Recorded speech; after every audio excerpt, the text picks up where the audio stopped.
Hey, Taco Tuesday fans, this is Christian Brindle. And I am Glen Shelton. We came together and combined our forces to create something special for insurance agents called Taco Tuesday. Let's taco about insurance. My company, Christian Brindle Insurance Services, and my company, Lead Heroes, is here to bring you the latest and greatest news happening in the insurance industry today and eat some tacos while we do it. If you enjoy the content that we put out on this podcast, feel free to leave us a review or subscribe so you don't miss any future episodes. Without further ado, let's get into this episode of Taco Tuesday.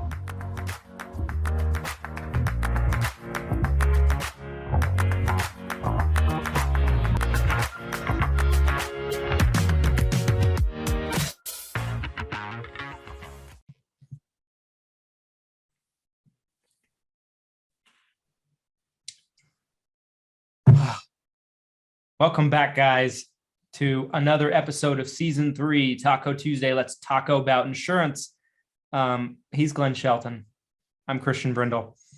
And today we have a really jam-packed episode full of a lot of valuable information about hiring employees, virtual assistants, and everything in between.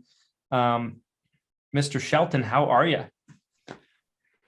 You know, new year, new me.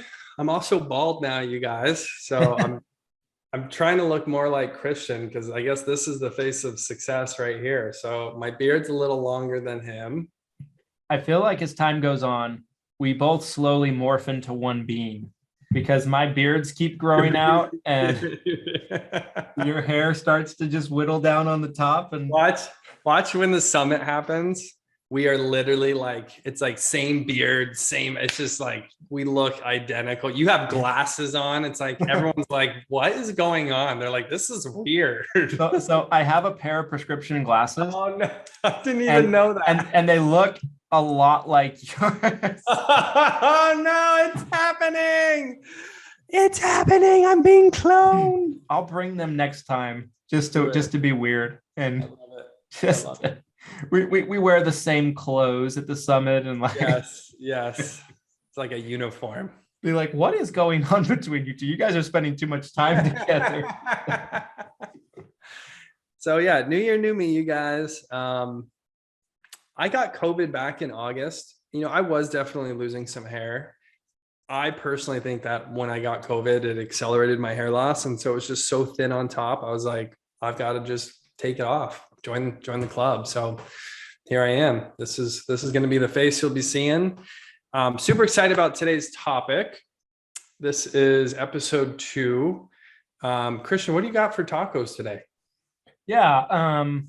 Well, today, yet again, I have fish tacos. You guys.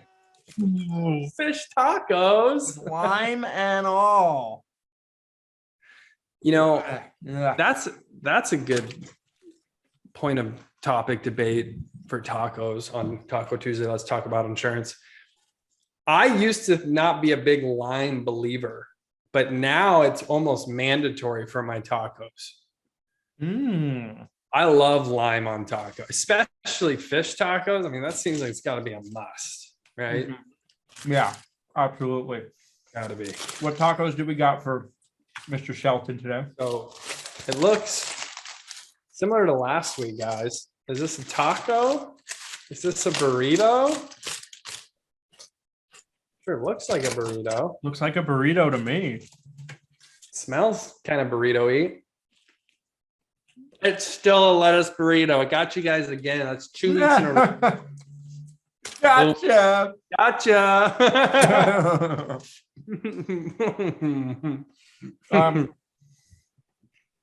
So I'm choking here. I'm dying, you guys. One way I kind of wanted to kind of start off this episode is like, out of the two of us, you've done a lot more hiring than I have. And so I wanted to kind of talk to you about like, when you're hiring somebody, how do you kind of determine, what do you look for? Like, right? Like, what do you look for? What are you looking for in terms of like personality, characteristics? Like, is there a certain thing that you like to see in people? And if you don't see it, it's a little bit of a turnoff. Like, What does that process look like? I love that question. I'm going to table it though, because before we get into anything I'm doing, I think what I'd really like to kind of set the tone for this whole topic is what the current marketplace looks like, you guys. Yeah. This is something I have my heartbeat, like my finger is on the pulse of this. Globally, I have employees here in the States. I have employees in the Philippines. I have employees in Egypt. I have employees in India. My wife makes fun of me whenever I say this, but Lead Heroes really is a global company because we do work with people all over the world. My father works for a commercial insulation company, and he's in upper management. And so I've talked to him quite a bit about, it's a major national company. I talked to him about what he's seeing. I talked to insurance agency owners like Mr. Brindle here. I talk to them every day, and we're talking about the insurance agent side of staffing. So I really do feel like when it comes to, and then obviously there's so much news about this stuff too. So I get into a lot of that too, but 2022, we're 2 years into the pandemic, or since the pandemic has started. There's definitely been, I think, a multitude of reasons why we are seeing this shift in entry-level jobs where people they have to get paid more. If they're not going to get paid more, they're not going to apply. They're not going to show up for work. They'll go somewhere else.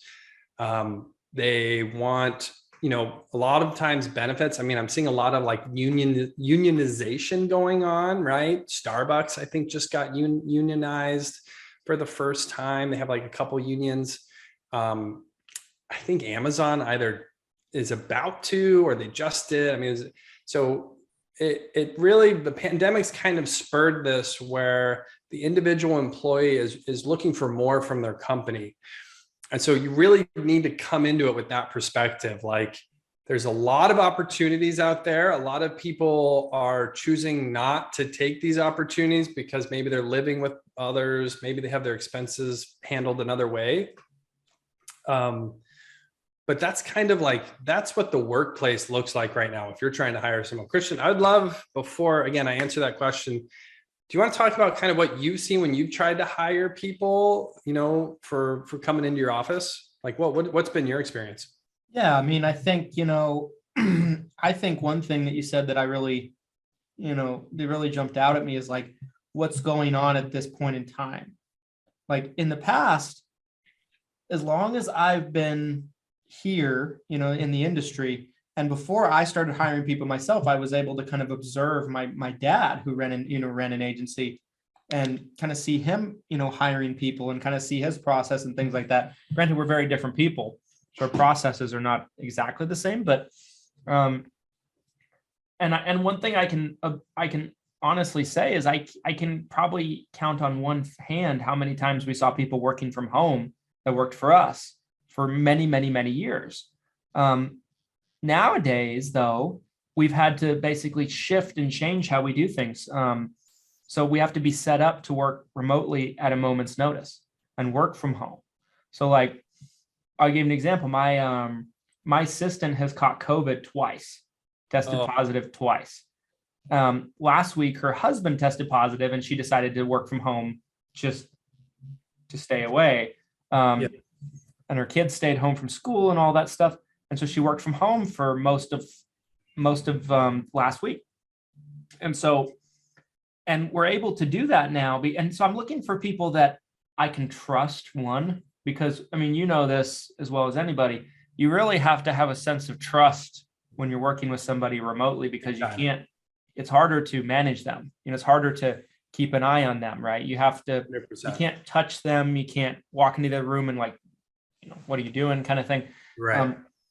So now we need people that have we ultimately, when we hire someone, our objective is we want to have somebody work in the office, although we do have a couple of people now.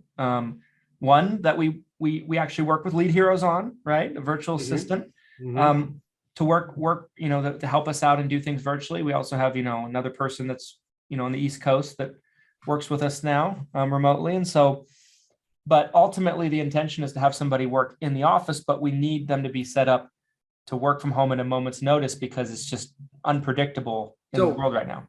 Specifically, I'm trying to recall from one of our previous conversations, and I could be wrong, so just correct me if I am. I feel like you said I put some job ads out, and previously I would get a slew of resumes. Yeah. It sounded like you recently did the same thing, didn't really get that same catch. Right. So one position we've been trying to hire for is to bring in a captive agent into our office. So I'll kind of talk into detail on kind of what the position was. And we're still looking for it. And I thought it was a pretty cushy job, pretty cushy offer. Like we were offering a salary, a percentage of commissions, a percentage of renewals. They'd work in the office, they'd get leads, they'd get, I thought it was a no-brainer, like I had people that I would talk to that ran agencies, that owned agencies. They're like, that's pretty good. If I wasn't doing what I was doing, I'd probably be there right now, And we put these job offers out all over the place on LinkedIn, on some local websites, on ZipRecruiter, on Indeed. We put it everywhere that I could think of. Facebook jobs, all kinds of places. We posted it in a couple of Facebook, job groups. Like we really did our job putting it out there. Yeah. And on that one in particular, we probably got 20 resumes back. 15 of them were unresponsive. 5 people answered the phone or returned our phone calls. And essentially out of the 5 people that we scheduled to come in for an interview, only 1 ever showed up, which never would have happened 3 or 4 years ago. And then we were also trying to hire an admin locally. And it was a job. Admin jobs, usually like when you put out a job request, you'll get 100 resumes in a week or 2. They're just flooded all over you. And we probably got 4 or 5 in like a month or 2. So it's just, there's not the same level of people that are interested in working like there used to be. And it's just weird. It is weird because I've spent a lot of times looking at my local community here in Oregon. And there's so many shops that have really weird hours or they're closed entirely because they just can't find people to work the business. And I wonder, I'm like, where did the people go?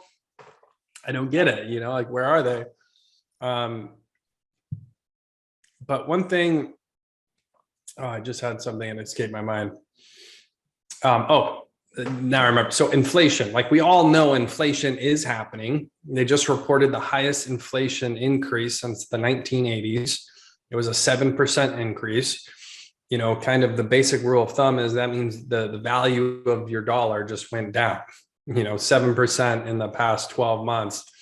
$1 in 2021 of January to 2022 right now, it literally went down by 7%. So I think that is a big component of what we're seeing with these entry-level positions, that fast food employees, retail workers, these people that used to be able to get paid very little, and they would take the job and they were fine with it. I think inflation is actually a really big piece of why they're not taking these jobs anymore.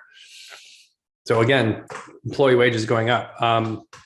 Thank you for sharing that. About kind of what you've seen locally. To get back now, ask that question. It was about what I'm specifically looking for when at Lead Heroes we're trying to hire. Is that right? Yeah. So like, what do you usually look for when it comes to hiring people? Like, what are characteristics that you find valuable that maybe or maybe certain things that might be turnoffs? You're like, okay, I've seen that in the past. This type of person doesn't kind of fit with what we want. What does that kind of look like? So, and I'm going to preface what I'm about to say here, you guys, with doing this process entirely virtually, compared to what you may have done in person. It might sound or look different. And that's intentional because I've done this so many, like Christian said, I would love to know the exact number. I've thought about trying to see how I could accumulate what that number is. I would estimate it's more than 1,000 at this point, since it has been 7 years I've been running Lead Heroes, or current staff is over 100. active employees on our roster. We've hired and fired and hired and fired and hired and fired. I mean, I think in 2020 to 2021, we probably interviewed 600 people just in that 12-month gap. So I'm sure it's more than 1,000 people that we've interviewed and hired over the past 7 years. So just to give you guys a little bit of reason why I have some credibility to this entire topic. So when I'm hiring someone for a virtual position and it's an entry-level position, the interview and the resume, in my opinion, I'm going to be like brutally honest. Yes, we look for previous work, references, yada, yada, all that good stuff. The reality is it really means nothing to me because it could be fake. They could not be a good employee, even with a great work history. And I don't know until they're doing something for me, right? You could have an amazing interview with someone. They could have great credentials. You offer them the position and it's horrible, right? I think that's happened to most people where you're like skipping home from work. You're like, I just found the best employee in the world. And then it's like Monday rolls around next week and that person's late. They are not picking up what the basics of the job are. Like, you're like, what's going, like just huge red flag. And then you fire them like a week later and you're like, oh my gosh, what just happened? So I'm actually asking these people to do something without getting paid. They have to go through our training. So, and it's about a 2 to 3 day training. So, I mean, it's, you know, when you're talking about like working hours during a working day, so they're essentially going to work for free, get trained to be a part of our company. And that's a big natural filter, you guys, because that's showing that, you know, they're willing to, you know, be self-motivated. They're going to go through these videos and they have, you know, it's very similar to like Christian's Medicare Agent University, similar concept, but, you know, it's an internal company training process, right? But same idea. It's videos and there's some PDFs and they have to really understand the topic to be able to go to the next topic. And then they get a certificate at the end of it. So we know they actually did the whole thing. But that is one of the big first natural barriers when we're bringing someone in is, okay, they're self-motivated. They made it to the end of the training. So they should have an understanding of how the job's going to work. Yes, we do an interview. Yes, we look for past work history. We don't want someone who's never been on the phone before, right? So like we are looking for some basics in that interview process before. We don't just let everyone into the training. There is kind of a small hurdle there. And then once they get through the training, at that point, you know, they made it through the interview. They should know how to do the basics of the job. We're going to give them an opportunity to actually work. And then it's really, okay, how closely are you going to monitor that person, right? I mean, how much, so that's kind of the start of it. I mean, Christian, how does that compare to like you hiring someone in person? What do you think? I think it's pretty similar, actually. It's not, you know, hugely different here. Like we will, so with us right now, usually like a majority of the training that we're doing when we hire someone is done by me. Because when we hire someone, it's to remove a task from my plate. Right. That's right. Really what it is. So it's something that I'm doing on a day-to-day basis. So I got to show them how I do it. There might be smaller things that I can, you know, have them do a 2-hour training block with one of my other employees on learning how to do that. But I probably do a majority of the training myself. So sometimes, I mean, my schedule every day is just packed every single day, it seems like. So sometimes it's almost like it's a balance of me training them as much as I can during that day. But then I'm also, for the first few weeks to a month, that's kind of the process is I'll be training them as much as I can during the day. I'll try to do some training with them every day at least. And when I'm not training them, I'll come up with really small, minimal tasks that they can do to help us, you know, like call this person and get this information, something that they don't need necessarily training to do until I feel like they're ready. And then as time goes on, I'll start giving them more and more complicated tasks, right, as we go. And I'll kind of just ease them into it, right? But really, usually when someone works for me, they're going to be doing some kind of work right away. It's not necessarily like a training class where they're going to sit in a class like a call center might work, for weeks on end before they do any work. They're probably going to do some work for me like the first day. Yeah. So that's kind of the way that we typically operate. And it's, obviously it'd be preferred for me if we could just have them train nonstop for like a week or two and then have them do stuff. But sometimes it's more so just a complex situation to where I might not have the time to do that much training myself. Yeah. And as we grow as a company, we'll be able to find solutions to that, I think. But, we're still growing a lot and we're still kind of in infancy. We have, and that's so, when you look at like the giant corporations in America, right? Like Verizon Wireless is one that I've worked at before. And they had like a whole section of the company that was dedicated to training, like internal training. I mean, they spent an incredible amount of money and resources on internal training. So, you don't necessarily have to do that right out the gate, but it is something that it's inevitable, guys. It really is. And the better you train your employee to do the job, the better you're setting them up for success. So I know we've invested at Lead Heroes a ton of time and money into this process because we are essentially a staffing company, right? It's a call center, but we've got to be able to staff the call center and it has to be able to go up and down. Otherwise it doesn't work. So, right. I'm glad to hear it. So that's not too far off. Now here's kind of a couple of the next steps in the process. So, we're hiring multiple people for one position because we are approaching it with the understanding that not everyone's going to work out and we're playing the numbers game. So if I need one caller, I'm probably hiring 2 or 3. It is a virtual employee. The whole company's virtual. I've never had a commercial office space in the past 7 years that I've been running this company. Despite the millions of dollars we've generated over that time, 0. And at times I've looked at it and I've thought about it. I thought about having commercial spaces in the Philippines. I flew over there and looked at buildings and priced everything out because my thought was I'll be virtual in the States, but I'll have a physical location in the Philippines. I've looked at physical offices here. At this point in time, I've never, the whole thing's run virtually, right? I mean, that's welcome to 2022. But we do track their computers. We know their browsing history. We're seeing their screen. They're taking random screenshots.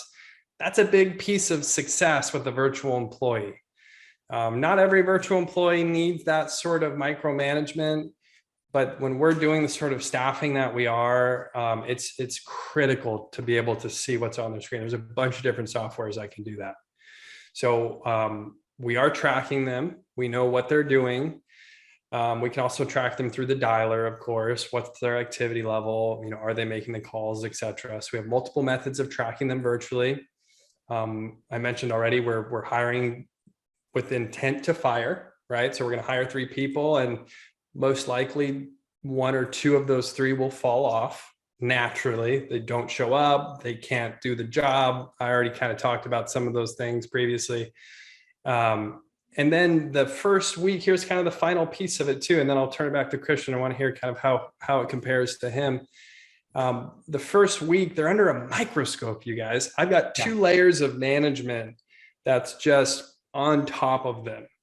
You have essentially in simplest ways, it's assistant manager and manager, right? And essentially they're both on top of that new hire. And that first week is critical. It's critical because if they can do that job, even if it's mediocre that first week, most likely they're trainable to get them to be competent or excelling at the job, right? So that first week is critical. We're really looking at that first week. We're looking at their attitude. We're looking at their production. We're looking at, are they on time? Like the whole thing. We're looking at the whole thing top to bottom. And at the end of that week, either they got fired before or were unhappy. And that's when most of the action happens between keeping them on board or firing them. That's my secret sauce, you guys. But again, let's turn this back to Christian. I want to hear kind of what he thinks about that compared to what he does. Yeah. And I love all of that. I think that's all really, really good insight because you have to keep up on them, like you have to make sure, because that like, when anybody signs on with us, they have a new hire document. When part of the new hire document says their first 90 days is probation period, basically. It's like not that we can't fire them after 90 days, but they're on a probation period. You know, we're really considering very strongly from day one if they're going to work here long term. And so we do a lot of similar things with that. Like I hired somebody last year during the summer, and you know, he was a minute or two late his first day, and I chewed him up about it, you know, because when he showed up, I'm like, and he was very surprised by that. I'm like, I don't know where you worked before, but if you're late here, you're gone. And it was continuing to be a trend, and he got fired within his 90 days. Yeah. I didn't play games with that. There was other problems other than that, but like, you know, and I'll be more lenient with someone who's worked for me for 2 years and been on time every day. And then one day they're 3 minutes late. Like I'll be more lenient, but on your first day, come on, you know, that's not going to work. That's usually a red flag, right? Right. And, you know, I hired another person last year, and, you know, we had problems with certain things I won't say. We had problems with, like, you know, dressing the way we felt like was, you know, professional and conducive to the office and things like that. Like there's that one thing I can tell you guys about hiring people is the more you do it, the more problems you'll run into, and you'll think to yourself, I never thought I'd ever run into that problem with somebody. I never thought I'd have that problem with somebody. I thought that was just common sense to everybody. There is no such thing as common sense. Nothing you can throw at me.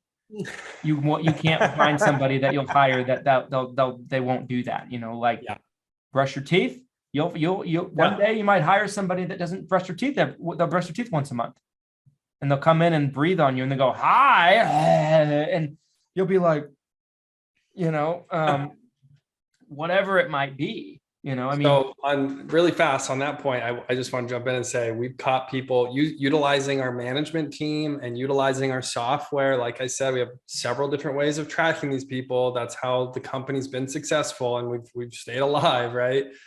We've caught people watching movies while they're clocked in on Netflix. We've caught people who are intoxicated. It's obvious through their actions and what they're saying.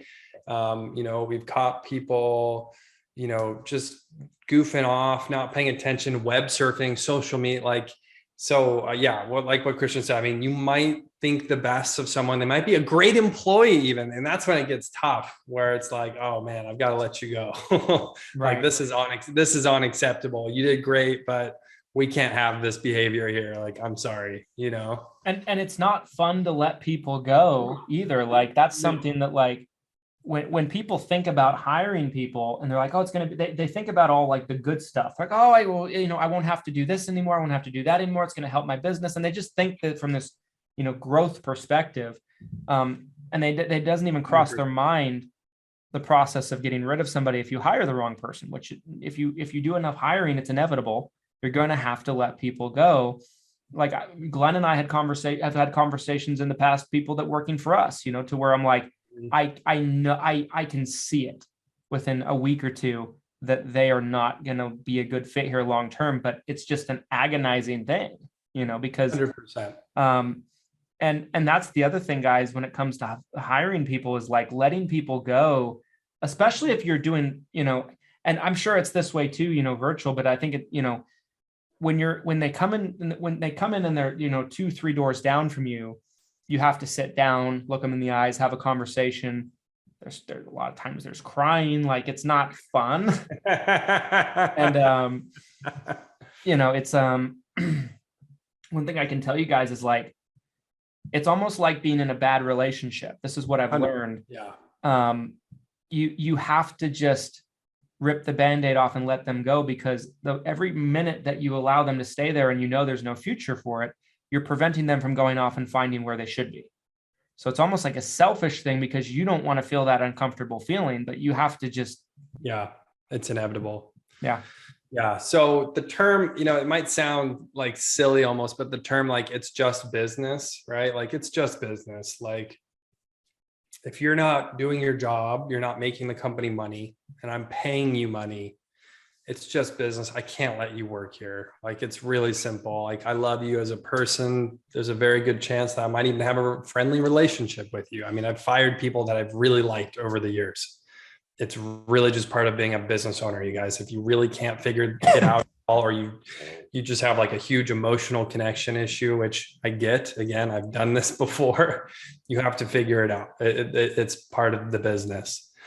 The final couple pieces I'll mention here, and then we can jump into some other stuff. But so after that first week, it's kind of like a yes, no, green light, red light. And then once they pass that first week, there's checkpoints along the way.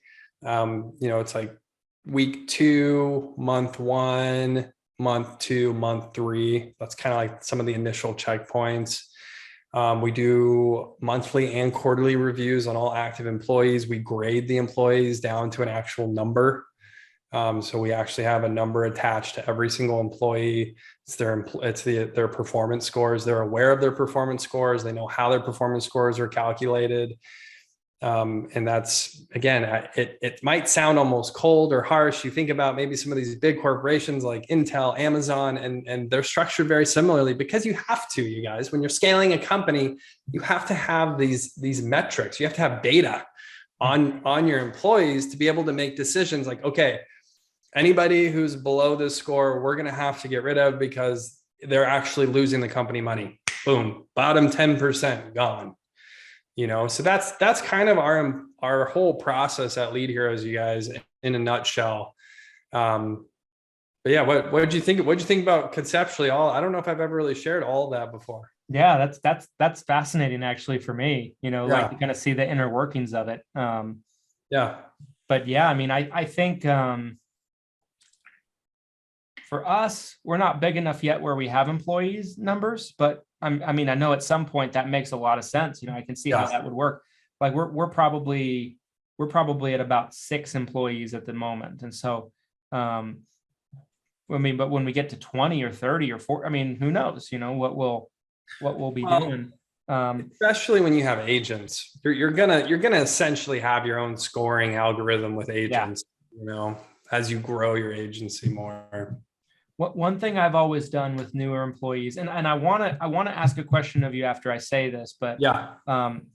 So essentially, what we're looking at is I want it to be a situation where when they're in their first 90 days of review, every 30 days they sit down with me and we go over how I feel like they're performing. So they're aware of what we like, what we don't like. If something's absolutely, just can't wait and it's a big problem right off the bat, we'll sit them down and talk to them before that. But we do these reviews every 30 days. And then once they've been with us past the 90 days, we continue to do the reviews, but we more do them quarterly with each employee at that point. Yeah. And like one of my employees, and the other thing too is like, if you don't have someone to run your payroll, that's another task that you have to keep up with. Like I run my own payroll in my office. Same. Probably, we're going to probably bring in a few agents. After that, I think we need a person that does a little bit more of the behind the scenes of things but I run the payroll. Sure. And so like we do in our employee handbook, we do holiday pay for New Year's Day and Christmas Day. Yeah. And I forgot to pay one of my employees holiday pay. And so she was like, kind of like tiptoeing around it. And, I didn't realize it. And she comes in my office the other day and she's like, yeah. And she was like, trying not to upset me. And I felt terrible that I forgot to do that. So I made it up on the You're the worst. I know. But and so it's an interesting dynamic, employee-employer relationship. It's not, that you don't want to be too friendly with them because you don't want it to cross that barrier, right? Of like to where they feel like they can take advantage of you if, they look at you more as a friend than a boss. But at the same time, let me say on that topic, right, of what you literally just said right there, and your daughter's a little bit young. I have kids older than you, older than your daughter. My oldest is 9. Violet's almost 3. Yeah, so she'll be 3 in May. So I feel like being a parent has exponentially helped me as a business owner, because that relationship that you were just describing, where like you want to be friends, but you also have to set the rules and the boundaries. And at the end of the day, you're the one making the decisions. The employee is not making any business decisions for the company. You're the one. And if you let them, then you're signing off on it, right? Like So it very much in my head, and maybe some people disagree with this, but it really feels a lot of times like a family parental relationship. That's what being a boss, being a business owner can really feel like. Yeah. Yeah. I think that makes a lot of sense. And I think there's a lot of truth there. Yeah. One thing I wanted to ask you, and I know we're getting kind of close to the end here, so I want to respect your time, but I wanted to talk about this. I didn't want to forget about it. I want to talk to you about the Lead Heroes virtual assistant program that you guys have, you're doing right now, because this is more of a newer thing, right? The service that's being offered. We're using it right now. And it's been super helpful for us. It's been really easy to implement. Talk about why you guys started to implement that. I think you kind of touched on it a little bit at the beginning of the video, because you're like, talking about how you have your finger on the pulse and kind of what the trends are and how you can help solve it. But I think this is a super, super valuable proposition for agency owners all over the country. Talk about it for a second. Yeah, no, I appreciate you mentioning it. So, again, I kind of went through our hiring process earlier in this episode, if you were listening. And so, we have this massive company with really great employees, and they're making phone calls, helping insurance agents connect with prospects. And that's really been our business model from day one. What I've come to realize as the company has grown and as my relationships with insurance agents and agency owners has also grown is that phone calls it's just a small piece of the puzzle of what the agency owner needs help with, or the independent agent needs help with. But then on the other hand, we have such high quality employees because of this really strict process we have, that we have a lot of people at our company that can do so much more than just make phone calls. Right. So it was kind of this like natural progression where, someone comes to me, they're like, hey, we're going to get your leads. We're looking for a CRM. Man, I wish I had an assistant that could help me with my CRM. I wish I had someone who could manage my emails. I wish I had someone who could do data entry, who could manage my calendar, who could do customer service phone calls. A lot of these basic level activities that as a business owner can strangle you because your time is so valuable. You're wasting your time doing these really basic entry level tasks. And so it started last year. It's actually been over a year now, where we just decided, hey, let's see if we can make this work. And so, again, finding that happy marriage where we'll sit down with you, we'll have a virtual conversation, just like Christian and I right now. We're going to go through those tasks that you're struggling with, that you need help with. We're then going to go back to our active employee pool. We're going to find someone who we feel will excel. So not only have they been through our whole process, but they've been successful within the company. We're planning on pulling out our top 5%, really. So you guys are, we're doing all the farming, and you guys are harvesting like just that top line, that cream right at the top.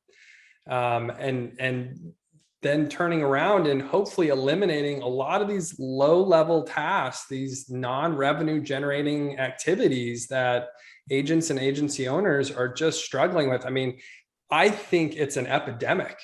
I hate to throw that word out there like a pun, but I think it's an epidemic. And I've talked to so many of you.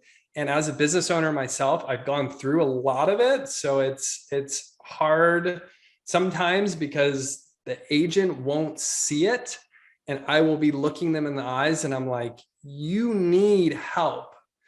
Yeah. Payroll is an ROI. Payroll is not an expense. And that's something that I think is missing right here, you guys. It's right here. People look at payroll and they're like, damn it, I am having to pay money out of my pocket. This is such a bad deal. I should keep this money and fire this person. That's not how it works. My company couldn't exist without employees. Yep. There's so many key employees, and I'm sure Christian has a bunch of key employees too. You have to have employees to scale a company. It's really that simple. So that's really kind of been the process, and it's been extremely successful so far. I think it's going to be a really big focus of 2022 and beyond. We really want to, again, facilitate this relationship. We're doing the hiring. We're managing this person for you. Really, we just need your help with the training, right? And Christian, if you want to take a second, I know it hasn't been a super long time since we've been able to supply you with your virtual assistant. I'd love to hear kind of your experience since you started the program. Yeah, absolutely. I mean, I think our experience has been nothing but positive.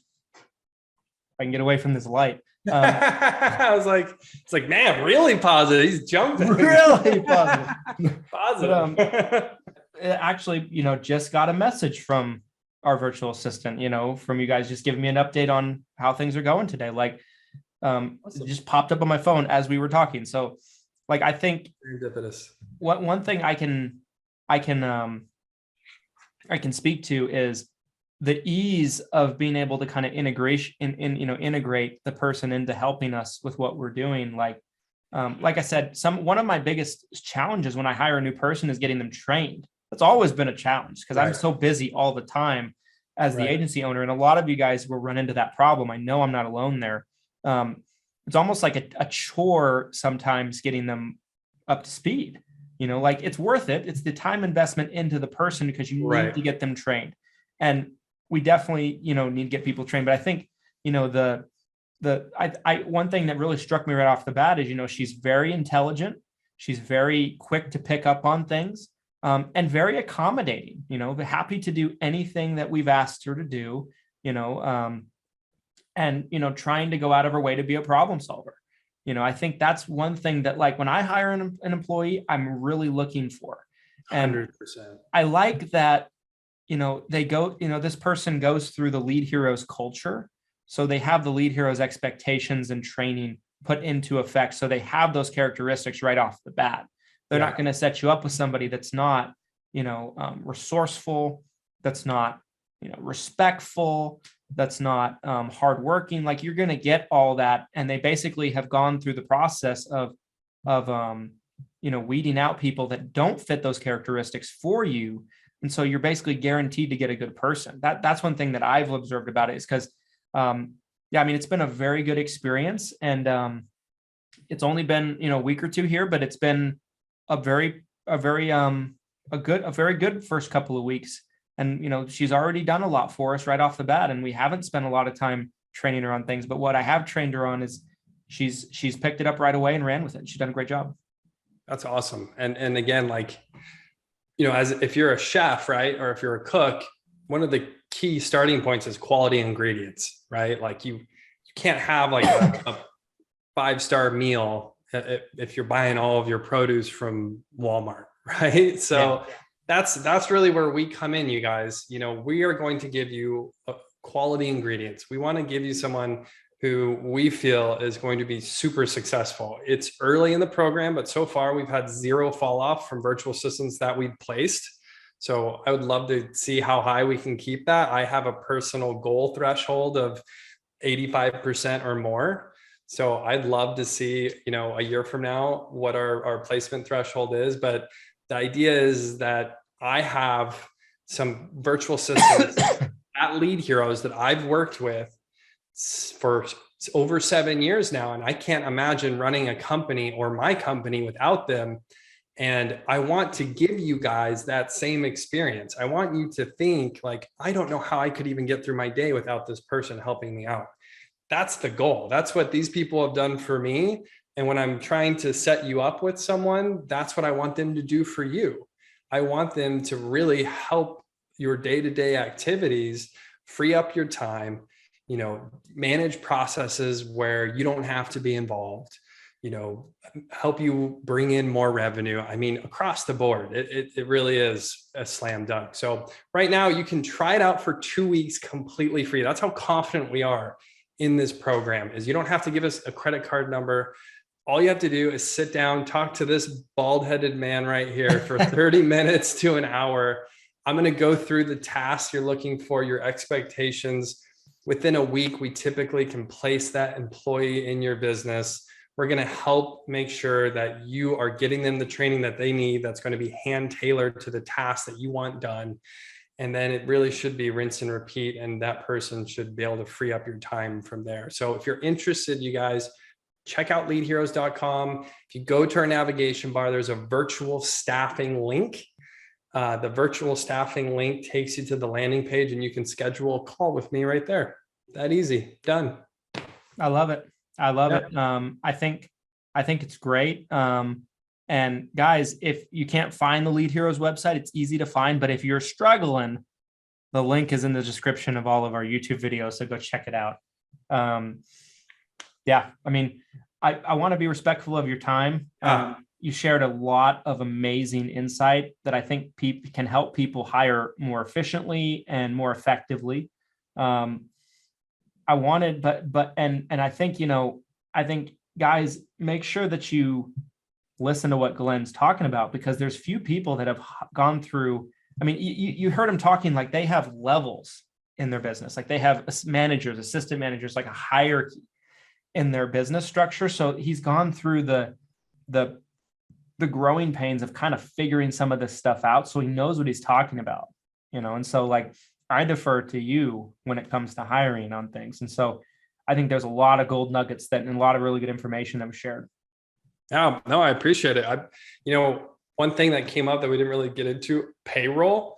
I feel like payroll could probably be like an entire own episode, because I know I've spent years with this whole payroll balancing act and so many different ways of doing that. I think that'd be an interesting topic we could dive into in another episode. Yeah, definitely. I think like I won't share the story, but I had a very interesting thing with payroll this week that just made me want to like reach through the phone and like strangle somebody. It has its own, different elements of it for sure. Yes. Yeah. There's a lot there for sure. Guys, go check out the Lead Heroes website though. I mean, if you haven't checked this out already, even give it a try for a couple of weeks and see if you like it. And, you might not be able to go on without it after being like seeing how much it can help your business. Yeah, I think this was a great episode. Yeah, super fun. I love talk. This was kind of a sneak preview of the summit too. You'll see the screen behind Christian, 6-figure Medicare Agent Summit. I'm going to be there. I'm speaking. Christian's going to be speaking. Definitely buy those tickets. I'm sure we'll have that link somewhere around here. Yep. Link to that can be found down in the description as well, you guys. Seating is limited, so get your seats while you can. And as always, we appreciate you guys. We'll be back with another episode next Tuesday, every Tuesday, where we talk about insurance. And until next time, guys, thanks for watching. Here's to your success and your abundance. Happy selling.